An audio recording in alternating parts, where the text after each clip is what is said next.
Praise the lord. ಪ್ರಿಯ ದೇವರ ಜನರೇ, ನಾವು ವಾಕ್ಯದಲ್ಲಿ ನೋಡುತ್ತೇವೆ, ಇಸ್ರಾಯೇಲರನ್ನು ಕೆಂಪು ಸಮುದ್ರವು ನಿಂದಿಸಲಿಕ್ಕೆ ಆಗಲಿಲ್ಲ.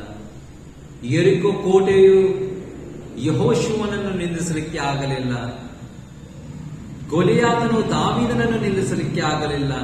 ಮರಣವು ಯೇಸು ಕ್ರಿಸ್ತನನ್ನು ನಿಲ್ಲಿಸಲಿಕ್ಕೆ ಆಗಲಿಲ್ಲ. ಪ್ರಿಯ ದೇವರ ಜನರೇ, ಅದೇ ರೀತಿಯಾಗಿ ನಮ್ಮ ಜೀವಿತದಲ್ಲಿ, ನಮ್ಮ ಕುಟುಂಬದಲ್ಲಿ ಯಾವುದೇ ಸಮಸ್ಯೆ ಇರಬಹುದು, ಯಾವುದೇ ರೋಗ ಇರಬಹುದು, ನಾವು ಯಾವುದೇ ಕಷ್ಟದಲ್ಲಿ ಇರಬಹುದು, ಈ ದಿವಸ ಆ ಯಾವ ಸಂಗತಿ ನಮ್ಮನ್ನು ಕೂಡ ನಿಂದಿಸಲಿಕ್ಕೆ ಆಗುವುದಿಲ್ಲ. ಏಕೆಂದರೆ ಭೂಪರಲೋಕವನ್ನು ಸೃಷ್ಟಿ ಮಾಡಿದ ದೇವರು ನಮ್ಮ ದೇವರಾಗಿದ್ದಾನೆ, ನಮ್ಮ ಸಂಗಡ ಇದ್ದಾನೆ ಈ ಸಮಯದಲ್ಲಿ. ಹಾಲೆಲೂಯ. ಆತನು ತನ್ನ ವಾಕ್ಯದಲ್ಲಿ ಹೇಳಿದ್ದಾನೆ, ಭಯ ಪಡಬೇಡಿರಿ, ನಾನಿದ್ದೇನೆ, ನಾನಿಮ್ಮೊಂದಿಗಿದ್ದೇನೆ. ಹಾಲೆಲೂಯ. ಆತನು ನಮ್ಮ ಸಂಗಡ ಇರುವಾಗ ಯಾವ ಸಮಸ್ಯೆ ನಮ್ಮನ್ನು ನಿಂದ್ರಿಸಲಾರದು, ಯಾವುದೇ ರೋಗ ನಮ್ಮನ್ನು ನಿಂದ್ರಿಸಲಾರದು. ಹಾಲೆಲೂಯ.